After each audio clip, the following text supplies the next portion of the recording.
मोदी सरकार ने राम मंदिर की तामीर में कितने खरब लगाए? राम मंदिर की तामीर का तखमीना 61 अरब रुपए यानी 1800 करोड़ भारतीय रुपए है, जिसका जिम्मे राम जन्मभूमि तीर्थ खीतर ट्रस्ट को सौंपा गया है, जिसे बीजेपी की हुकूमत ने फरवरी 2020 में बनाया था। इसकी बुनियादी जिम्मेदारी अयोध्या राम मंदिर की तामीर और इंतजाम है। ट्रस्ट ने एहतियात में 1 खरब 18 अरब रुपए यानी 3500 करोड़ रुपए से ज्यादा की मुतासिरकुन रकम जमा की है।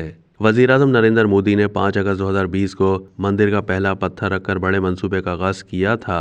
हिंदुस्तान टाइम्स के मुताबिक कश्मीरी मुसलमानों से लेकर अफगानों तक राम मंदिर के लिए अतियात भेजे गए। मुख्तलिफ रियासतों और ममालिक के लोगों ने मंदिर को अशिया भी अतिया की हैं। अयोध्या में राम जन्मभूमि मंदिर में प्राण प्रतिष्ठा की तकरीब हुई। विश्व हिंदू परिषद के सदर आलोक कुमार ने कहा है कि उन्होंने अफगानिस्तान, कश्मीर और तमिलनाडु से मौसूल होने वाले तहाइफ श्री राम मंदिर के याजमान को सौंपे हैं। कश्मीरी मुसलमानों ने अयोध्या में राम मंदिर के लिए 2 किलोग्राम खालिस जाफरान तोहफे में दिया है।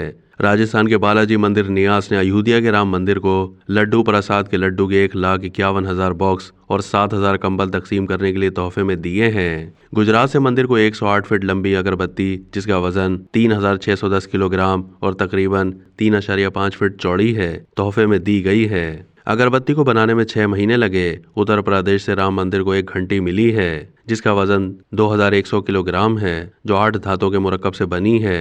तमिलनाडु के सिल्क मैन्युफैक्चरर्स ने श्री राम मंदिर की तस्वीर कशी वाली सिल्क बेडशीट भेजी है।